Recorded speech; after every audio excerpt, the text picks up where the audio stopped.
And the tropics. Yep. Everything's kind of been developing this afternoon. Yeah, they issue at, well, sometimes 2 o'clock, but a lot of times 5 p.m., and so everything comes out between 4:45 and 5 o'clock, and it all did.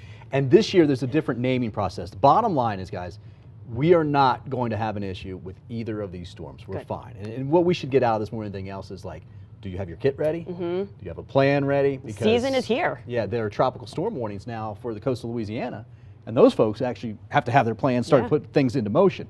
Here's what we're talking about now. It's called Potential Tropical Cyclone 3.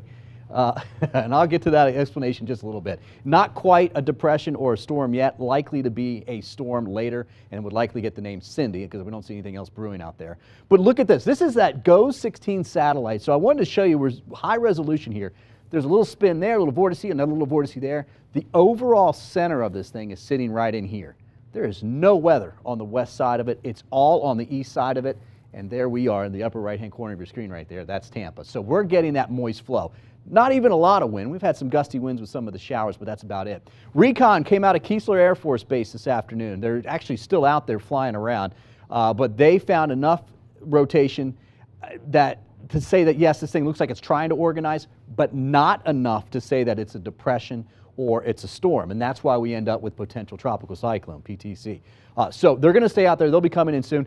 With this new PTC, though, we do get a track, and you can see the track's going to take it in towards New Orleans or west of there by Wednesday night with 45-mile-per-hour winds. And remember, even if the center is along that red line, which the center could be all the way over here towards Texas or even into eastern Louisiana, that cone is a cone of uncertainty because we just don't know where it's going to go. But that's the thinking right now. So folks along the Gulf Coast are going to have to watch that. The further north and west this goes, all that weather that's out here, the more of that's going to get dragged in that direction. So that means less rain for us. I mean, you can see all the rain on the east side of it. Forecast models tend to agree with this for the most part as well, too. The European model's been trying to take it over to Brownsville for about a week and 2 days or so. The GFS was coming up into Tallahassee. Everything you can see now really kind of getting a little bit more in agreement, which is good news. So what is this thing? Now, you know tropical depressions, it has a closed circulation, a closed low, and has clouds over the center. That would give a tropical depression. We would get a number. If it gets winds up to 39 miles per hour, it becomes a storm and it gets a name. When those winds get up above 74 or higher, it gets hurricane status, right? Well, that's what we've always had. Well, we've had situations like Bill. Bill went into Texas, and it did not meet the criteria for a depression or a storm, but we knew that within less than 2 days, they were going to have a lot of wind there. So the Hurricane Center this year has come up with this potential tropical cyclone. It doesn't meet the tropical depression criteria, but it will affect land within 36 to 48 hours, warning to watch criteria. Now, it gets the PTC, but it gets the number like you would with the depression. If this does get to tropical storm strength, it would be called Tropical Storm Cindy. So it's kind of like a tropical depression, just doesn't quite meet all of the criteria, but it allows us to warn people in advance, and that's the whole idea behind the National Hurricane Center's thinking with that. Now, how's it going to affect us? Well, we've had rain today. You can see it now. We're going to continue with just light showers through the evening hours. We had a pretty good line come through earlier, but generally now it's just light rain.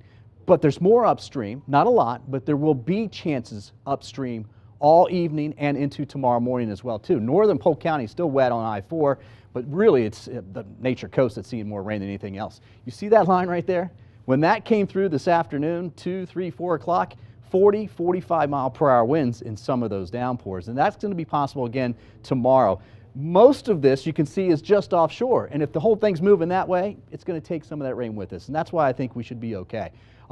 You can see we're looking pretty good. SunTrust Financial Center building.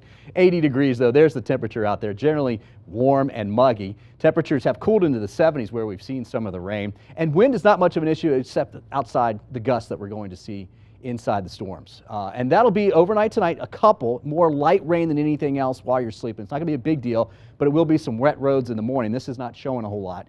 And then tomorrow, I think we'll get some breaks of sunshine, and that's going to help pop up those afternoon showers and thunderstorms.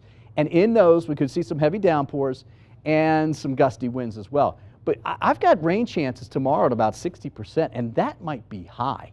And less than that on Wednesday, and even less than that on Thursday. In fact, some drier air gets in here for late Thursday into Saturday, and then Sunday we kind of come back to normal. So we're getting into the beginning of the season here, you know, and it's a great practice run for us because this is not going to affect us. Yeah.